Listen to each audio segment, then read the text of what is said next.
Assalamualaikum warahmatullahi wabarakatuh and good morning to everyone.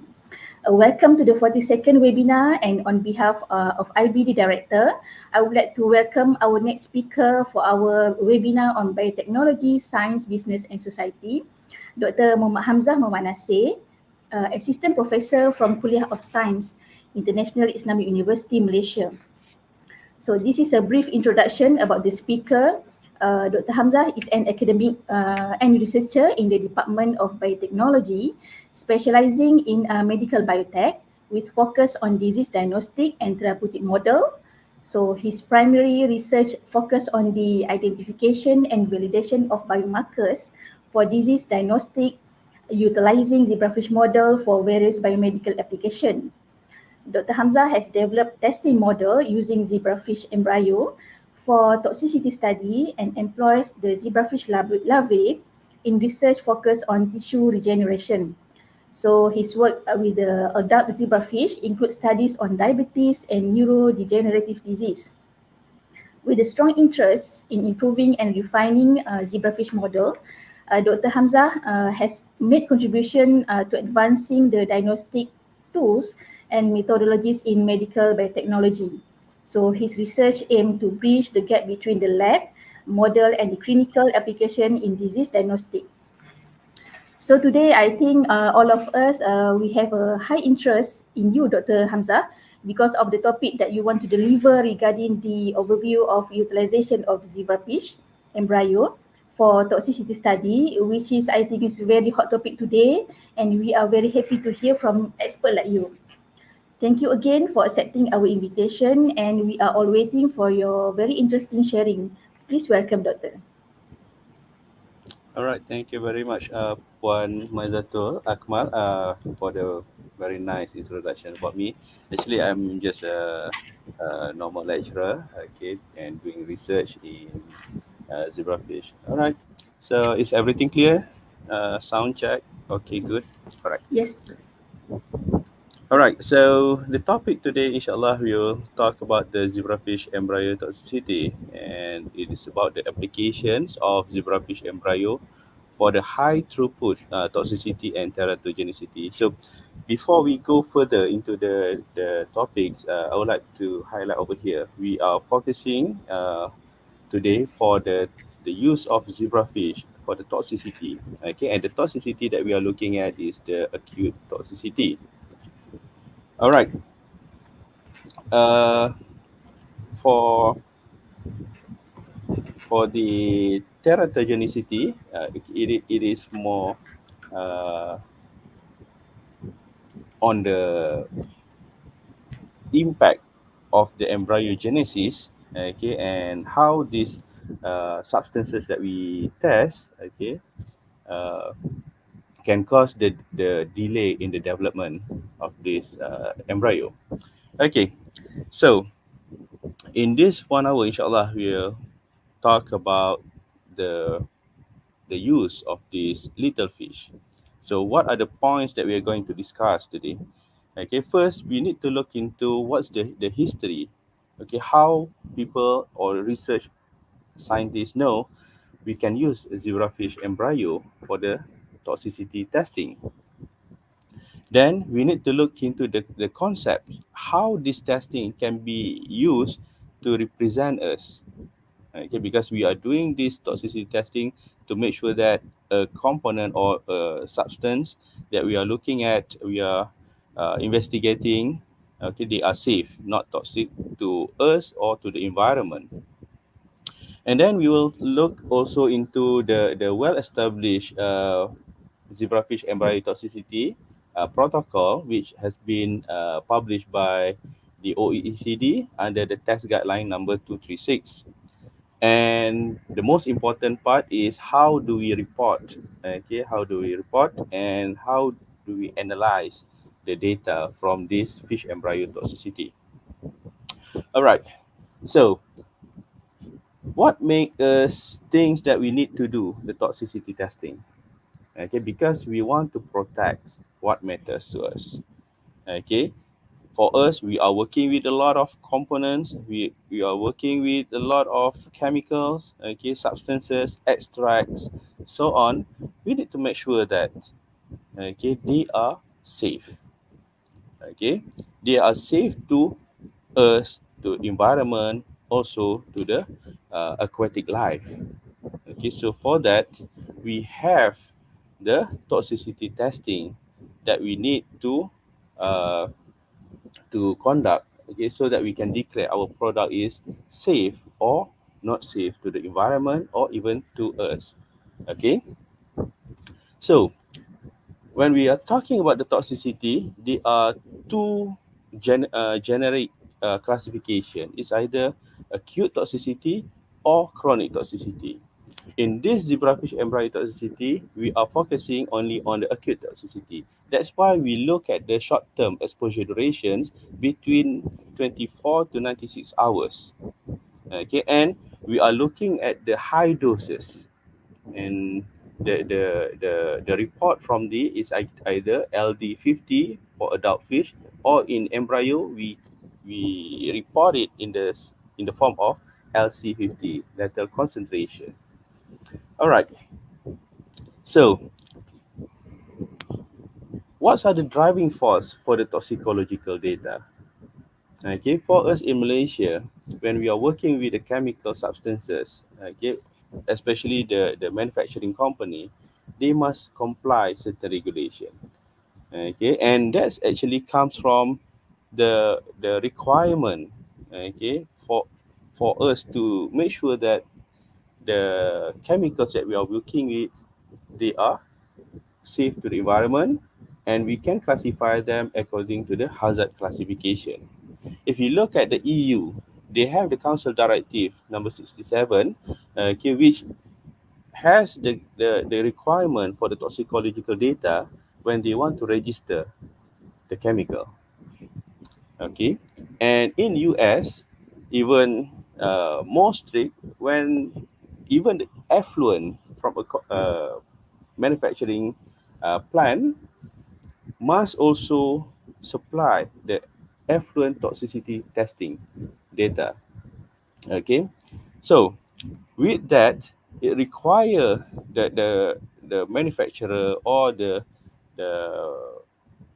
the people who are actually synthesizing the chemical to provide the standard informations for the aquatic toxicity, short-term toxicity, as well as the growth inhibitions on aquatic plants. Okay, but for today we are looking at the 9.1. Okay, but for those who actually produce more than 10 ton of chemical substances over a year, they must provide more data. Okay, so they need a long-term aquatic toxicity, which zebrafish embryo toxicity is not suitable for that. Okay, so that's why today we are going to talk about the acute toxicity and which test, okay, which area, okay, require this kind of data. All right. So the short-term toxicity testing on a fish may also be required by other EU legislation. So I'm putting this as the EU because they have the well-established uh, regulations, okay, for new chemical registration. All right. Under the Annex 7, okay, we know that they require the aquatic toxicity data. And how do they get this data? Okay, before this, they are working with the toxicity of the chemical substances such as biocides and plant protection products and ecotoxicity. They are using zebrafish, fathead minnow, and Japanese medaka. All right. Okay. So between these three fish, why today we are so interested with only zebrafish? Okay. So all these three fish, okay, we can use them based on the guideline, what we call them as OECD Test Guideline 203, okay, where they require the use of adult fish. Okay, and the test guideline, you can actually download it from the OECD website. In this, uh, they have the report. Okay, they have the report. It's either the use of juvenile or adult fish, and the endpoint for this is the LC50 value, where the concentration that cause the death of 50% of the fish population in the test. All right. So with this OECD 203, okay, we may actually innovate the techniques. That's why at first they comes with the OECD 203 fish acute toxicity test. But they found that the use of adult fish, okay, is quite time consuming. Okay, that's why they innovate the use of early life stage of the fish, okay, and they use the short-term toxicity for the embryo and surprise stages. But unfortunately, all of these tests, they have a lot of weaknesses, especially when it comes to how we want to correlate between the original fish acute toxicity, test guideline 203, to the early embryo toxicity.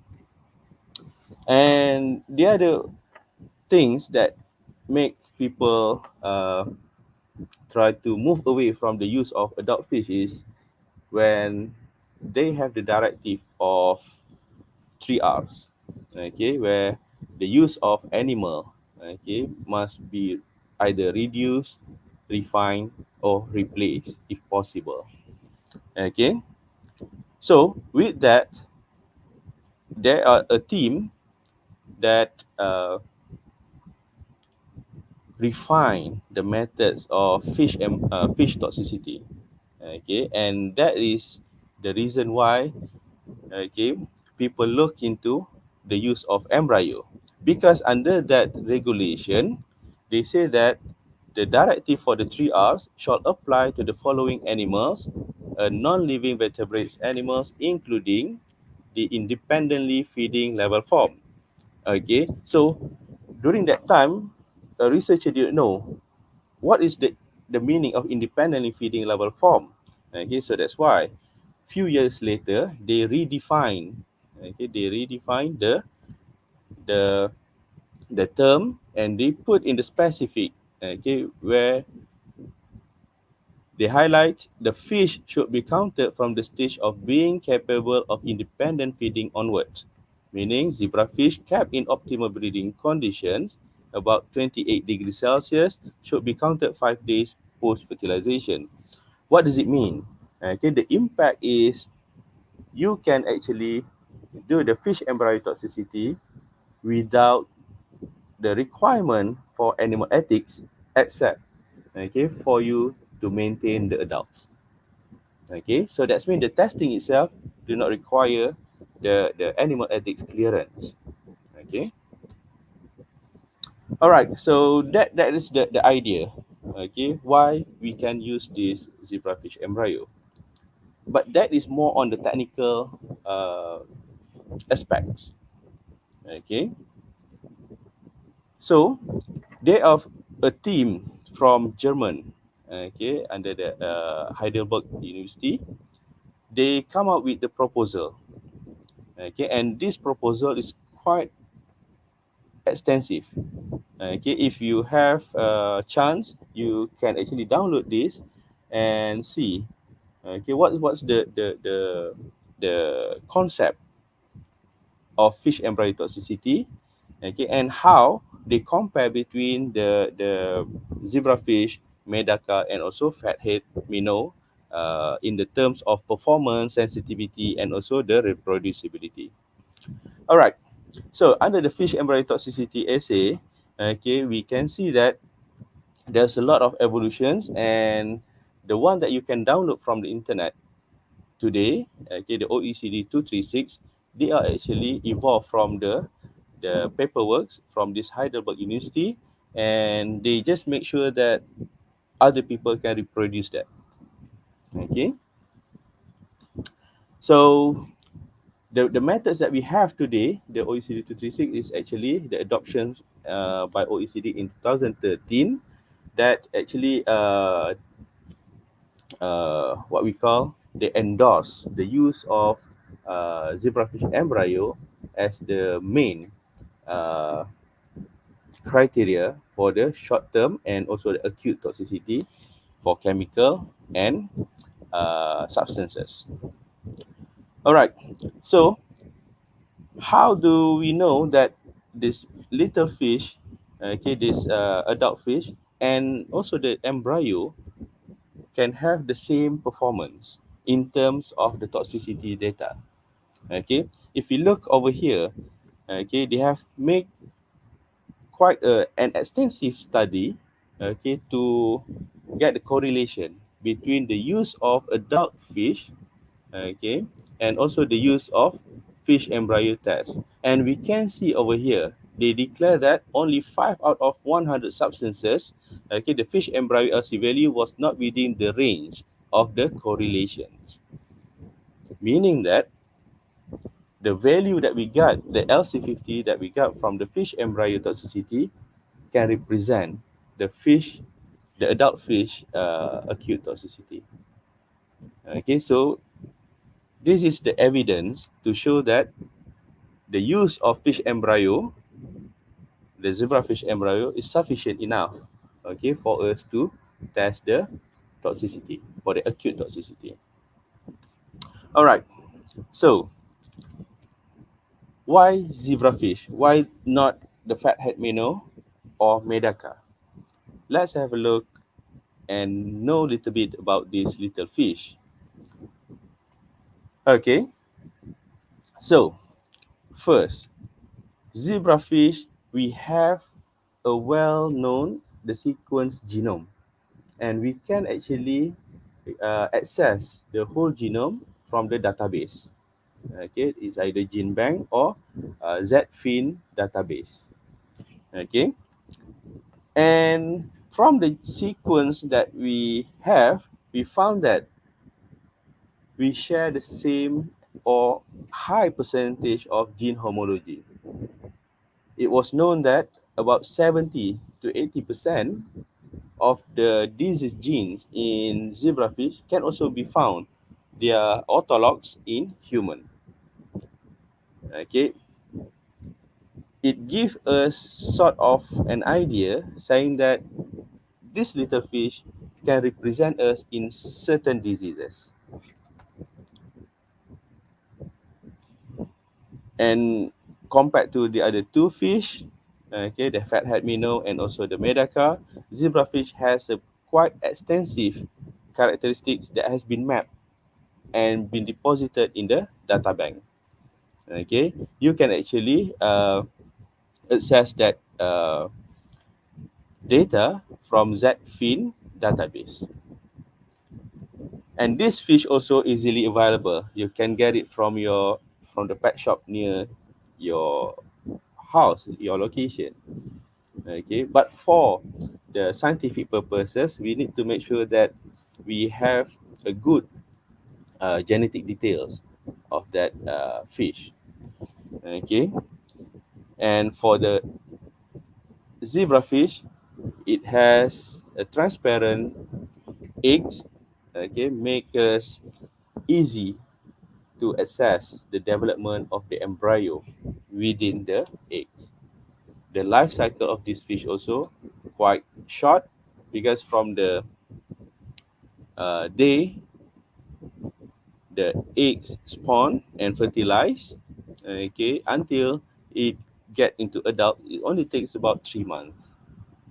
Okay, so meaning that it can be maintained in the lab, and it do not require uh, sophisticated instrument in our lab as well. All right, so here are the main comparisons between the zebrafish, fathead minnow, and also Japanese medaka. I just want to show you about the eggs. Okay, this is the eggs of zebrafish. We can see the cleavage occurs and the embryo development without the use of sophisticated instrument. But for the fathead minnow, we can see them as well. But the problem is they takes a lot of times. Okay, they require 120 hours for them to hatch. So meaning that it will exceed the the numbers of days required for the animal ethics. Okay, and the last one is the Japanese Medaka. We can see it's kind of hairy and it is difficult for us to see. Okay, the embryo development inside the egg. Okay, that's why zebrafish embryo is the best at this stage, okay, to serve as the model for the acute toxicity assay. And now let's have a look at the principle of the fish embryo toxicity. Okay, so you need to understand what is the toxicity is all about. Okay, toxic mean a chemical that can cause the harmful effect. Okay, what kind of harmful effect? It's either kill, okay, that's the toxic, or it can halt the development, okay, which we call them as teratogenicity. Okay, now the concept of fish embryo toxicity is very simple. Okay, first you have the eggs, you expose to the chemicals that you want to test, let them to develop 48 hours, sorry, 24 hours, 48 until 96 hours.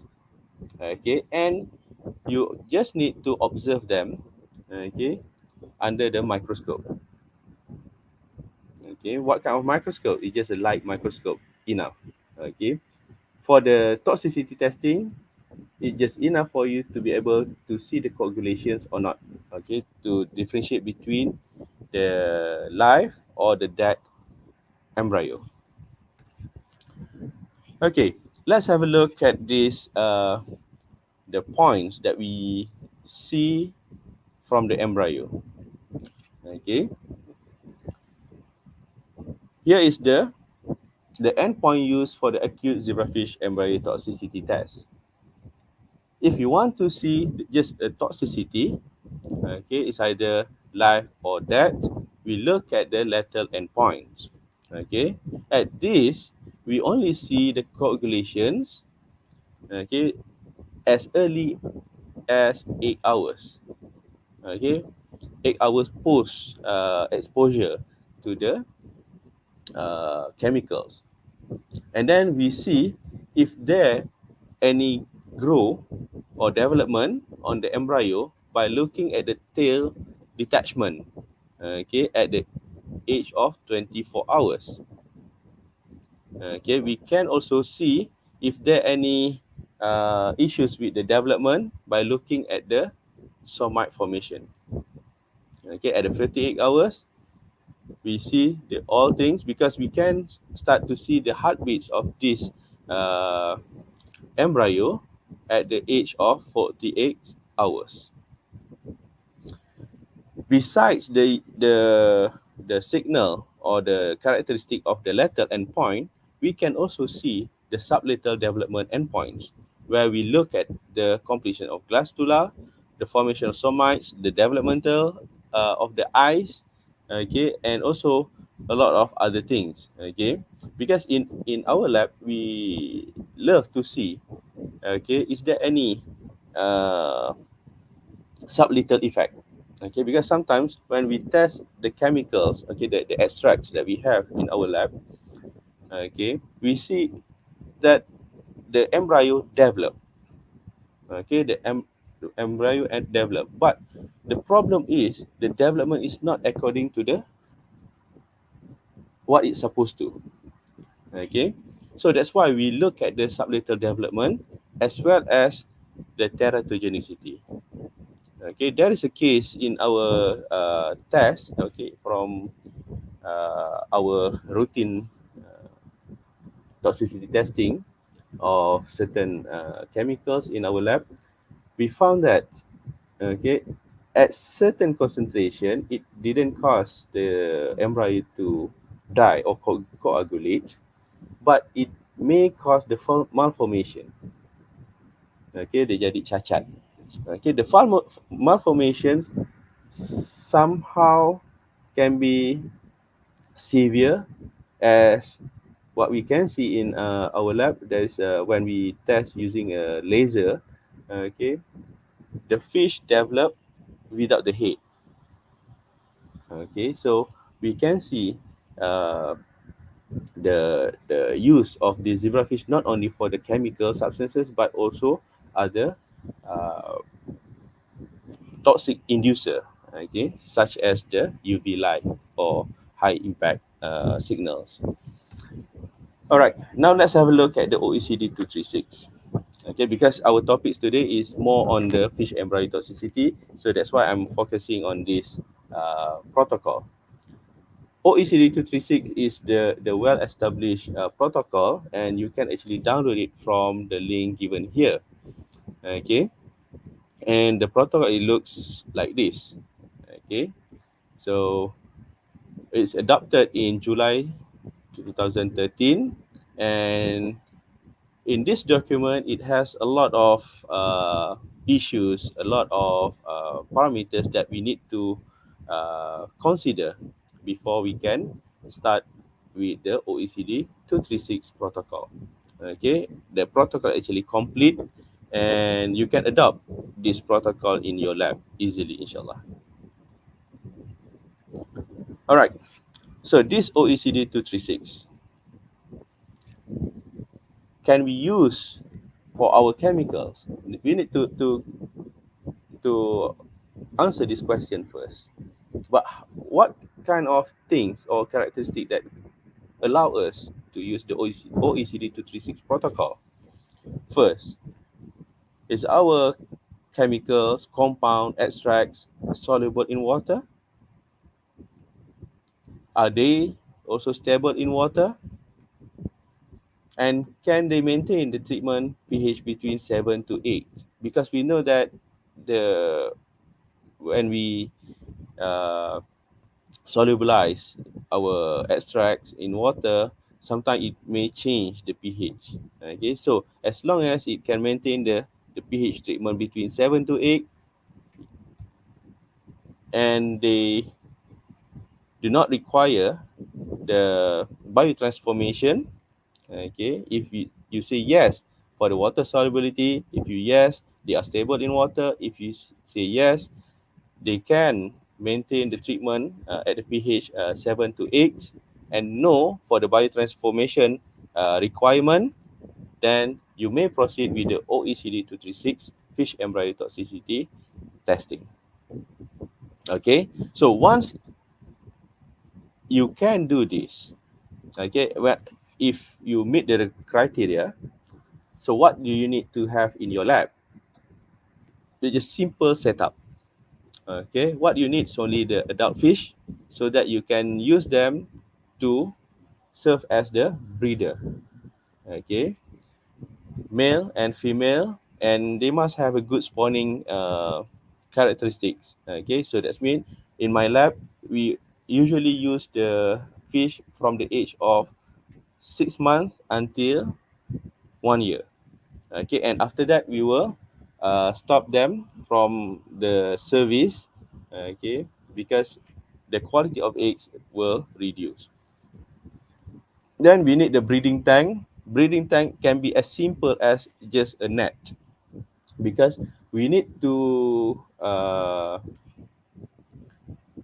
separate, okay, the adult fish and the eggs, because this fish is popular for their characteristic to eat their own eggs. Okay, we need petri dish, microscope, test chamber. Okay, test chamber is just a plate. Okay, incubator that can keep the temperature between 26 to 28 degrees Celsius. Okay, 26, 27. pH meter, EC meter for us to see the hardness of the water. Wide opening pipettes, because we can only use these pipettes uh, for transferring the eggs. Okay, And the most established positive control is the 3,4-dichloroaniline, or we call them as DCA. Okay, so once you have all of this, okay, you can actually start with the fish embryo toxicity. That's why I said this kind of test is very simple and it's very cheap. All right, so for the protocol, let's see the PDF. Okay, I hope that if you are interested with this protocol, you can actually download this from, if I'm not wrong, it's available in OECD as well as the ResearchGate. Okay, so let's see the outline of this protocol. The test starts from 2 days before we need the eggs, because we need to separate the male and female fish so that they have the fresh eggs, okay, in the female and the fresh sperm in the male. Okay, so a day before, we just transfer them into a breeding chamber, still separated male and female. On the day that we need the egg, okay, we remove the fish separator. Okay, we remove the male and female fish separator, and we allow them to spawn the egg about 30 minutes to 1 hour. Basically, after that, we get the fresh eggs and we call them as the early stage of the embryo. Okay, and the 0 HPF means 0 hours post fertilization. Okay, we collect the eggs, and based on OECD 236, we can actually see the development under the microscope, okay, at 24 hours, 48 hours, 72 hours, and 96 hours. If you can see over here, 24 hours, the embryo already developed and they already have the organs, the eyes, eight, uh, tail, okay, and also fin. 48 hours, they start to hatch. 72 hours, mostly all of them hatch, unless you have a treatment that can reduce the rate of the development of this fish. Okay, and 96 hours, you can actually even see the heartbeat, okay, and also the swimming pattern of this larvae. All right, so the test outline. Now you have the eggs. Okay, once you have the eggs at the 26 to 28 degrees Celsius environment, so that means you need to make sure that your lab meet this temperature, or you have a specific chamber, okay, where you can actually control the temperature. Rinse the eggs in a petri dish, and then you see under the microscope, it will appear like this. Okay, it will appear like this, and you need to transfer the eggs into a petri dish containing your treatment solution, because at this stage we do not know which eggs actually fertilize and which eggs is not fertilized. That's the reason why we need to transfer them into a petri dish, and the quantity is about the 2n. That means if you require 40 eggs, okay, 20 pieces of eggs, okay, for the OECD 236 for each treatment, okay, for each group. At this stage, you need to put 40 eggs in each petri dish, because we don't know how many percent of the eggs actually fertilize. Okay, but for us to use the OECD 236, we need to ensure that the fertilization rate is more than 70%. All right, and it must be done within the first 1.5 hours. Okay, meaning that in OECD 236, the fish embryo toxicity, the exposure to the chemicals or substances must happens within the first 1.5 hours of the age for this embryo. Okay, because at this stage they are still at the egg cell stage. Okay, after that 1.5 hours, we can actually differentiate between the fertilized and non-fertilized, because the non-fertilized egg will stay as this until the end of the experiment. So the fertilized egg, it will appear like this, okay, after 1.5 hours of fertilization. Okay, then after that 1.5 hours, we transfer them into either 24 well plate or 96 well plate. Okay, so this is the stage where we can keep them in the incubator and we monitor them every 24 hours. Okay, because that is the requirement for this zebrafish embryo toxicity testing. All right, so this diagram is actually taken from the test guideline from OECD, similar things. So over here you can see that the first 1.5 hours you need to do the selection, remove the unfertilized eggs and only take the fertilized eggs for the experiment. Okay, for you to continue the experiment. This is the example of a picture, okay, that we commonly see in our lab. If the egg is not fertilized, okay, we can see that they are still in a single cell form. Okay, meaning that they are not undergo the cleavage. Okay, the cleavage into 2 cells, 4 cells, 8 cells, and continue. All right, so here I have a short video about the eggs development, okay, to show you the Fertilized developmental egg will stage. transform into free-swimming larva. The blastula period starts with 128 cells, and these cells duplicate every 15 minutes, reaching about 1,000 cells in just 3 hours post-fertilization.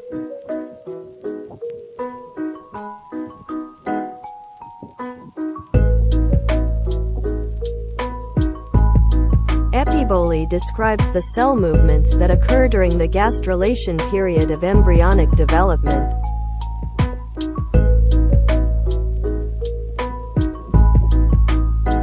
Between 10 and 24 HPF, the somites develop during a period called segmentation.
All right, so you have seen that the egg development is very clear, right?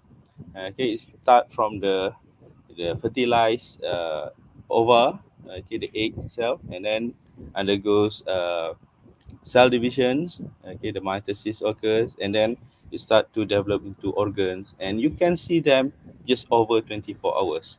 Okay, meaning that if you have chemical substances or extract that you test on them, you can see at which stage actually it caused the toxic. Okay, for example, in our case, sometimes we can see that the eggs develop, okay, but the organ is not there. Okay, all right. So let's continue. This is the chart from goldfish. You can see the age, okay, from the single cell, 4 cells, 8 cells, and then you can actually see this kind of development if you have control conditions, okay, and because we also established that uh, the impact of temperature on the embryo development. Okay, we found that reducing the temperature below than 26 degrees Celsius will reduce the development rate, while increasing the temperature would increase the developmental rate. However, it will cause malformations more frequent. Okay, the event of malformations of the fish. Okay, all right. So yes, you can download this poster as well from the uh, Genesis website. So here I just come across again. We have the lethal endpoint, the sublethal endpoint, and also the endpoint for teratogenicity, where you can use this as the indicator, okay, for either it is live or dead. If it's live, do they have any sublethal or developmental delay? Okay, and if they have some of delay, do they have any teratogenic effect on them? Okay, so all of these must be reported. Okay, if you are working with the uh, new substances or new extracts, okay, new compounds. Okay, but for the those who actually working with chemical compound and they just want to see whether they are toxic or not, okay, basically this is the report, okay, that recommended by the OECD 236. Okay, the rest they are good to be assessed together. All right, because some students will ask me, okay, usually they asking me, do we need to record the heartbeats for every single embryo? Okay, the answer is, if you're not going to uh, the to report the sublethal or developmental endpoints, okay, for example the heartbeat frequency, okay, you don't need to record them. Okay, what's these things all about? Okay, it's either the presence or not, the heartbeat is there or no. Okay, all right.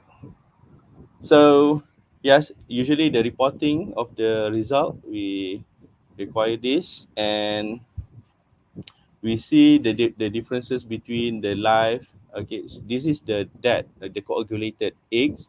Okay, and this is where the somites. Okay, we need to assess somites formation. We also need to see if there any enlargement of the cardiac cavity, pericardial cavity, okay, which we call them as the edema. Okay, pericardial edema. All right. So all of this happens within 96 hours. Okay, and it's very simple. Okay. All right. So this is the normal embryo development, and why we need to monitor the apical toxicity endpoints up to 96 hours, because in our case we found that sometimes at the early the first 24 hours or until 48 hours they still alive, but 96 hours they die. Okay, that's why in OECD 236 they also recommend, okay, for us to monitor up to 96 hours. Okay, example over here, you can see the embryo develop, okay, forms what we call them as an animal body, okay, but it didn't survive. Okay, another example over here, okay, the malformation, and this is the example of the embryo irradiated with UV laser. Okay, Here you can see the pericardial cavity. Okay, they have the enlargement of that cavity. We call them as pericardial edema. Okay, and this is if we allow this to hatch. Okay, we can see their heart is now stretched and it filled with the fluids over here. Okay, so the data analysis. Okay, this is very important. If more than one that embryo is observed in the internal plate control, the plate is rejected. Okay, meaning that in your uh, testing procedure, you must have plates, and each plate you must have the internal control.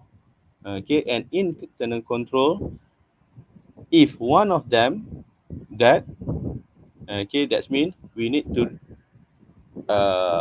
exclude okay the data from that plate, okay, and remove them.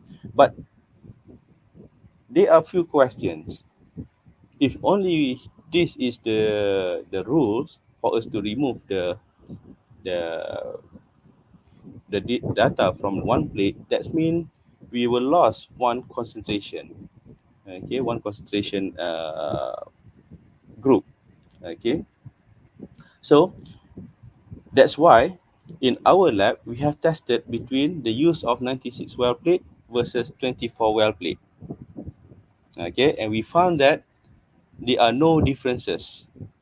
Okay, between these two. Okay, and that's the reason why I would like to recommend okay the use of 96 well plate okay instead of 4 well plates, and you can use 8 uh, embryo as your internal control.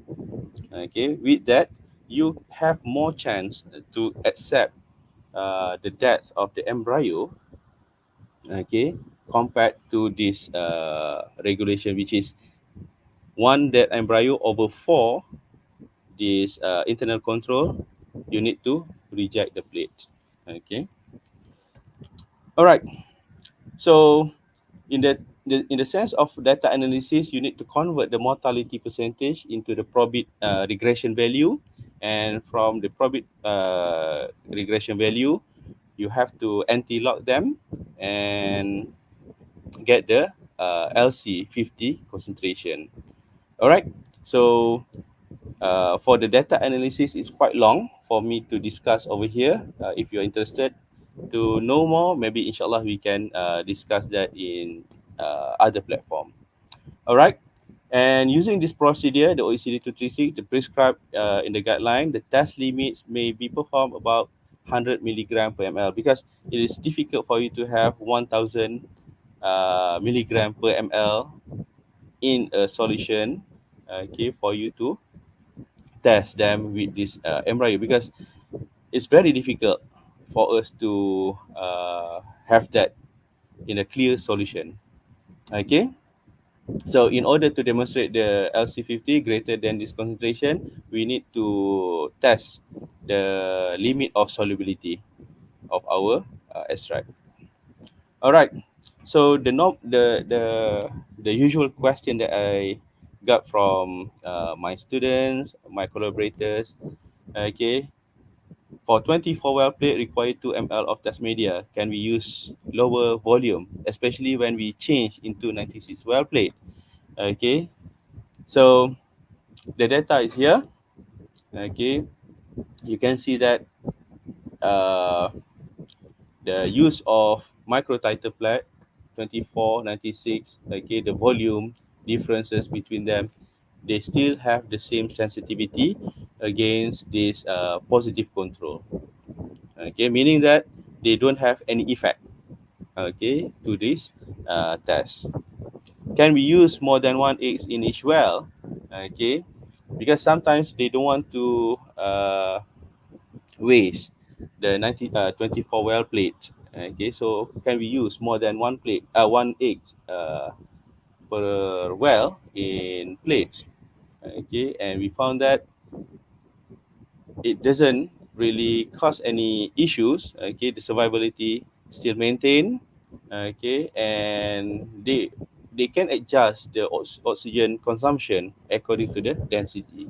All right, if you see over here, if we have 68 and over here we have the oxygen concentration in the water, okay, we can see they adjust the oxygen requirement according to the density of eggs in a place.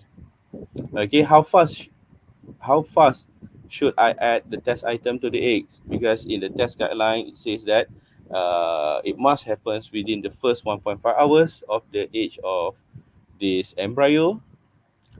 Okay, yes, actually, it require the sensitivity of the test, the validity of the test. Actually, depends on when we add the test item, okay, the chemical or substances to the embryo. Okay, so I think with that, I finished all these uh, outlines, and about the technicalities. Okay, there are few things that we need to discuss.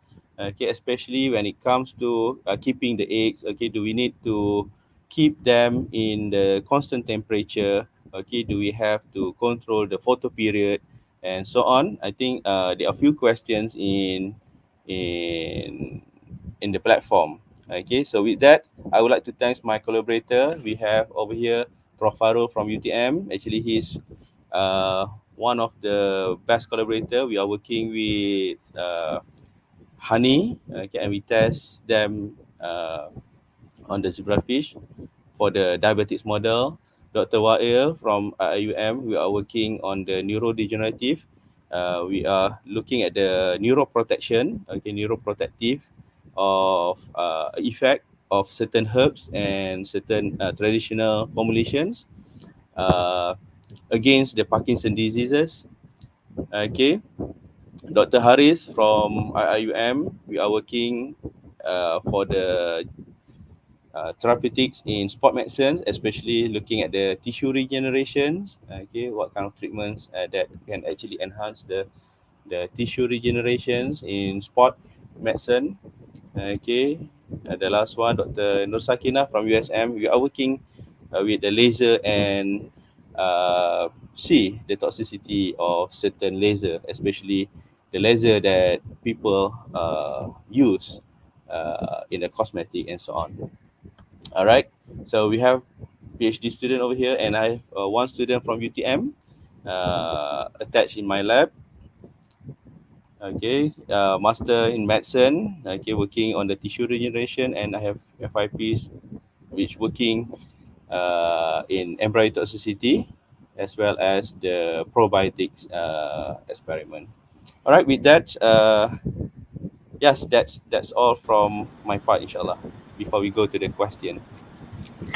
Okay, thank you very much, Dr. Hamzah, for the very insightful and detailed explanation about the zebrafish. And we all get to know the development of zebrafish in details. So maybe after this, we can explore the feasibility of using zebrafish to test our any plant extract we produce in our lab after this, and maybe to have our own zebrafish housing in IBD.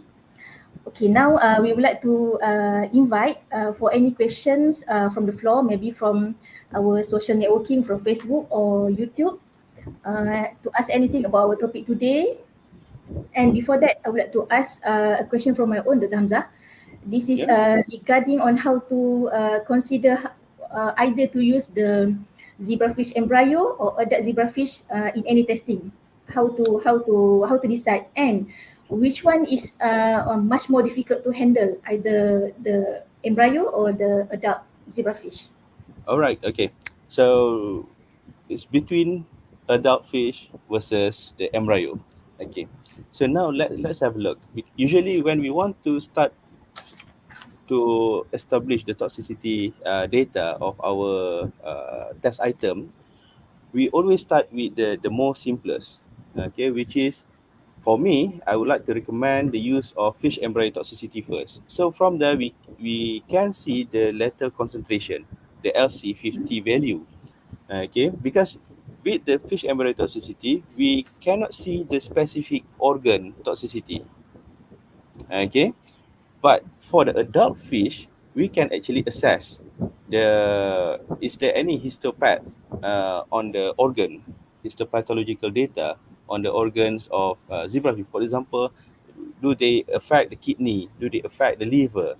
Okay, do they affect the tissue development? Okay, we can actually assess them using histological data. Okay, so going back to the question, I would like to recommend to start with the fish embryo toxicity, and then for the detail on the organ, specific organ toxicity, we can use the adult fish. Okay, and which one is the most easier to handle? Actually, handling the embryo is just like how you handle the what we call biji selasih. Okay, so it's very simple. They didn't run here and there. Okay, they just follow where your pipette or dropper goes. Okay, all right. Okay. All right. Thank you very much, Hamzah, for the very detailed answer. And maybe we are going to have a few questions from Facebook. Okay. The first question coming from Ida Madiha. Assalamualaikum, Doctor. Thank you for your sharing, and we would like to ask how effective are the zebrafish embryo in predicting the human toxicity and teratogenicity compared to the other in vitro or in vivo model. Thank you, Doctor. All right. Waalaikumsalam. Okay, Puan Ida. All right. Okay. So going back to the question, how effective was zebrafish embryo in predicting human toxicity? Okay, the original fish embryo toxicity testing was used for the aquatic to assess the aquatic toxicity.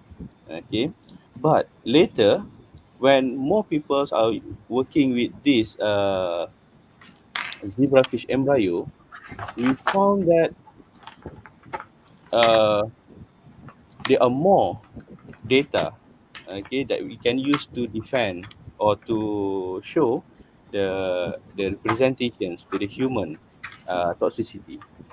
Okay, for example, okay, just make things clear, the paracetamol. Okay, they are study looking at the paracetamol, which is the well-established drug.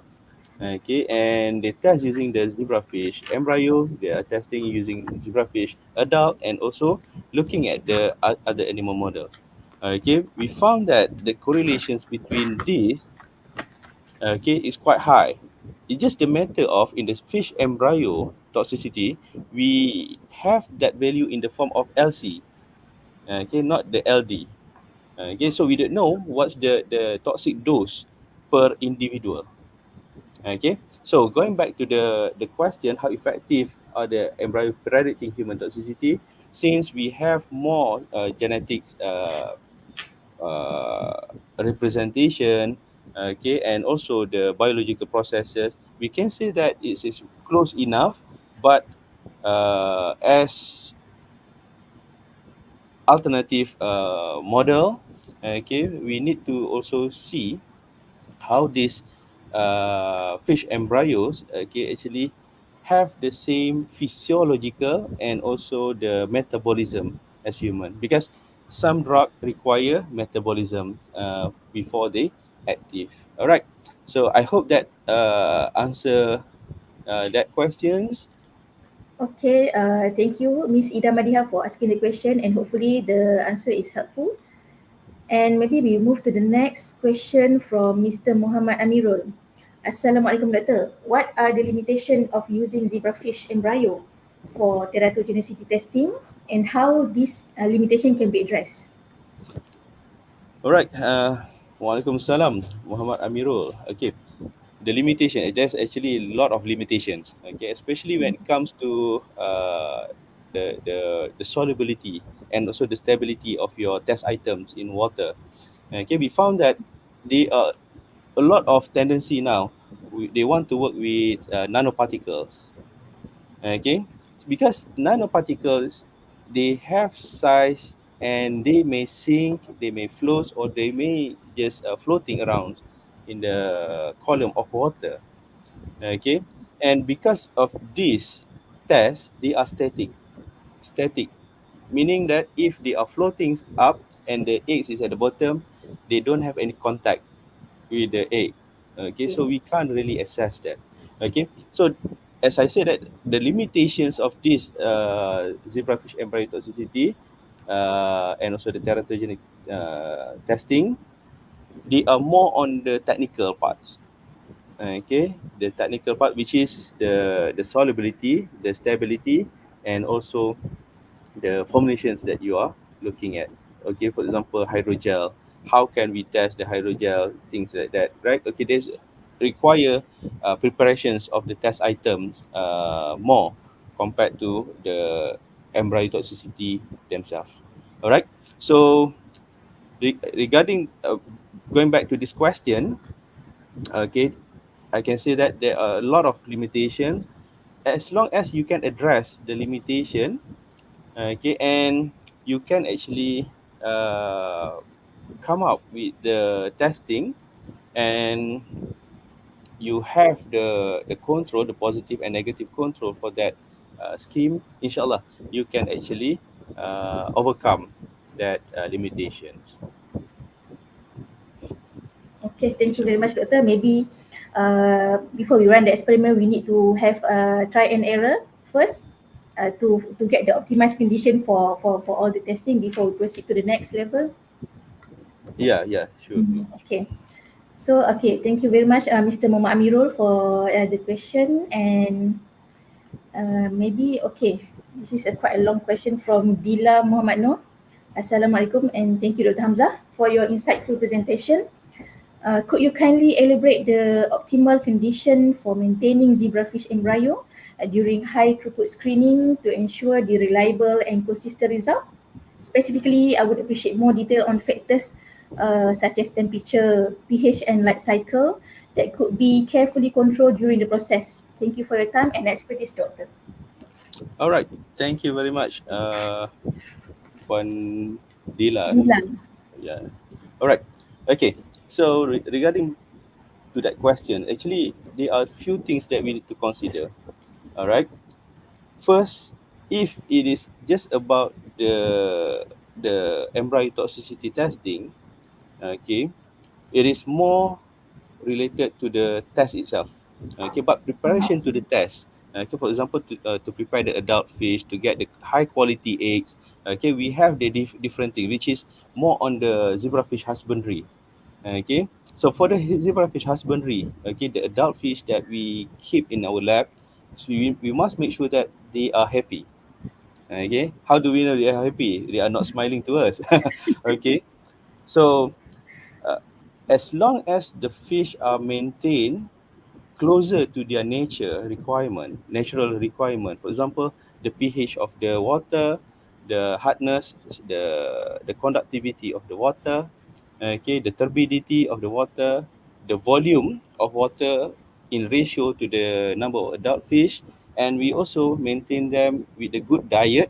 Okay, this is very important because I found that if we just have a regular diet over the year, the fish start to uh, decline, to reduce, and also to reduce the number of eggs when they spawn every time. Okay, so what I did, that's why I prepare the fish about a week before I need the egg. So I give them with the good food. Okay, especially What kind of food, Doctor? Maybe you can tell us. yeah. So usually we give them with the live feed. Okay, and it comes from the Artemia. Okay, Okay. Artemia. We mix them with the normal pellet. Okay, so that they become more active because they need to hunt and then they need to swim to get the fish, to get the Artemia. They need to catch them. Okay, or we can give them the the what we call this bloodworm. Okay, the frozen Mm-hmm. blood. But what bloodworm? You must be careful if you're using this because some supplier, they don't have the QC on that bloodworm, and it comes with the other parasites together. So I that's why see. I didn't recommend the use Mm-hmm. of bloodworm. Instead of we can just use Artemia. We hatch them overnight, and then we feed the fish. Okay. So about the light condition and so on, for the fish, we know that they have the light cycle of 10 hours night, okay, and 14 hours daytime. Okay, we must make sure that the regularity of that cycle, because in my lab I have the zebrafish aquarium with in the common lab. Okay, so I cannot control the light of the lab, right? So what I did is I just make a small rack, and then we cover the rack with curtain, okay, the blackout curtain, and then we give the local light, so they have their own light, and also the ventilations, okay, so that the temperature maintain at the best temperature. Okay, the other thing is about the embryo. Do we need to maintain the light cycle for the embryo? No. Okay, I found that there are no significant differences in terms of the hatching rate, the developmental rate of this embryo, if we have the light cycle or not. But for the pH and temperature, yes. Okay. Okay, they are very sensitive to these things.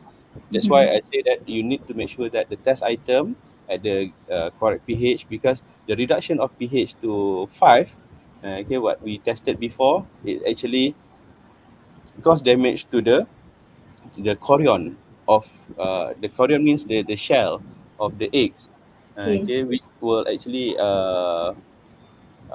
apa, causing bias in our result in terms of the hatching rate later on. Okay, Okay. so yeah, Right. I think that that's the best to answer that in terms of the parameters that we can actually control. Okay. Thank you very much to Miss Dila Muhammad Noor. And maybe we can proceed to the next question from the audience. Okay, from Lini Lina. Good morning, Dr. Hamzah. Okay, all right. In terms of sample supply, can we breed the zebrafish from our lab, or do we need to buy from the approved supplier? Thank you, Doctor. All right. Okay. Thank you very much for the good. This is very good questions, because I always get this kind of questions from my collaborator. Mm. Okay.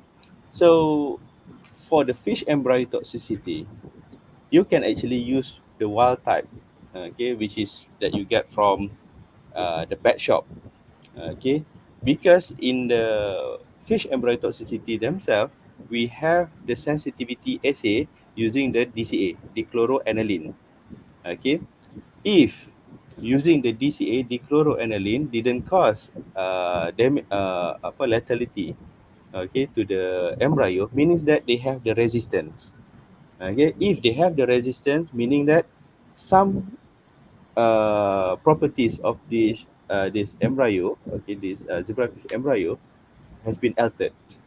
Okay, so they cannot represent the normal embryo toxicity. That's why uh, if we just look at the sense of fish embryo toxicity, I can say that you can breed them or you can get it from pet shop. However, for the high consistency of the data, okay, and the reproducibility of the data, you must actually control them. Okay, so in my lab, I'm using the AB strain of zebrafish that I got from my collaborator in Japan and France. Okay, so with that, we continue the breeding, but I also need to make sure that they are not too inbred, okay, inbred for many generations. So I need to do inbred and outbred, okay, so that the genetic pools of this embryo still wider than just a normal just single genetic pool. Okay, so going back to the questions, you can do both as long as you have the good positive control and negative control to show that they have the similar sensitivity than the lab strain. But my recommendation is for you to use the well established strain, okay, the AB wild type, for example, for your toxicity testing, because I've tested the one that I got from pet shops. They give me slightly lower the LC50 compared to the AB strain that I got from Japan and from France, because the one that I have in the lab, okay, they are not exposed to the chemicals, but Okay. the one from outside, they may been exposed over the time, so they get some resistance against those chemicals. So yes, you can do both, but that's my recommendation Okay, based on but my. in term of publication, doctor, maybe both type of zebrafish can be accepted in the publication if you use it. Okay. Okay. Yep. Based on my experience, because I also have this collaborator from Indonesia. Okay, Mm. they could not get the AB wild type. Okay, so that's why in reporting the data, we need to tell. Okay, which fish is that? Is that in specific strain or is just a pet shop wild type? Okay. Okay, if it's Mm. from the pet shop wild types, okay, we need to declare certain things, which is Mm. we need to tell in detail their sensitivity against the DCA, the positive control. Mm. Okay, and it was apa mentioned as well in the OECD 236 guideline. Okay, what's the minimum sensitivity of percentage of viable Mm. embryo when they are exposed to the DCA? All right. So in terms of publication, both can be accepted. Okay, but if you're working with the unknown background wild type, okay, you must consider to provide more data. Okay. Okay. Alright. Okay. Thank you very much, Dr. Hamzah, for answering all the questions. So I think because of the limitation of time now, maybe we come to the end of the session. Okay. So thank you very much, Dr. Hamzah, for your sharing session today. And your research is truly inspiring, and we highly appreciate your time and dedication for the sharing of zebrafish study. And also to the audience from Facebook and YouTube, thank you for your active participation. And we hope that you find this webinar is informative and engaging. All right, maybe before we end the session, maybe a few words from Dr. Hamzah to us. All right. So thank you very much. First of all, thank you very much at the IBD Institute of Bioproduct Development (UTM) for inviting me. And inshallah, this may be the starting point for us to collaborate more in future. Inshallah, in the zebrafish research, because not only the zebrafish toxicity, okay, but we can also explore other things together. Inshallah. Okay, thank you very much, Dr. Hamzah. And we also in IBD are hopeful to collaborate with Dr. Hamzah and UIA after this, maybe in developing zebrafish housing in IBD in the near future. And we look forward for your ideas and also assistance in this initiative. Thank you very much, Dr. Hamzah, and hope to see you soon, inshallah. Inshallah. Okay. Okay. Assalamualaikum. Waalaikumsalam.